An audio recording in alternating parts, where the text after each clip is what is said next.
سندھ کے پاس پانی نہیں تو بلوچستان کو کیسے دیں؟ پی پی رہنما سہیل انور سیال نے کہا ہے کہ ارسا کی غلط تقسیم کی وجہ سے سندھ میں پانی کم آ رہا ہے۔ ادارہ سندھ کا پانی چوری بھی کر رہا ہے۔ ادھر بلوچستان حکومت کے ترجمان ارسا کی زبان بول رہے ہیں۔ ان کا یہ کہنا تھا کہ سندھ حکومت کو پانی کے معاملے پر بولنے نہیں دیا جاتا۔ کل چیئرمین ارسا نے بہت غیر ذمہ دارانہ بیان دیا۔ بلوچستان والے ہمارے پاہی ہیں اور غلط بیانی نہ کی جائے، لیکن ارسا سندھ کے ساتھ ناانصافی کر رہا ہے۔ ساتھ کہنا پڑتا ہے کہ بلوچستان والے ہمارے بھائی غلط بیانی سے ان کی اس جو آج انہوں نے اسٹیٹمنٹ دی ہے انتہائی نامناسب غیر ذمہ دارانہ اسٹیٹمنٹ۔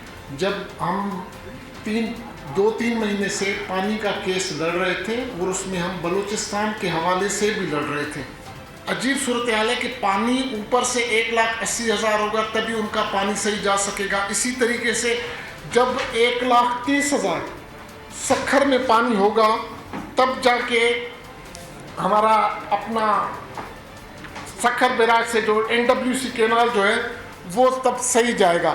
اب اتنی شارٹیج پانی کی اوورآل شارٹیج ہے، اس پہ ہم ان کو پانی کیسے پورا کر سکتے ہیں؟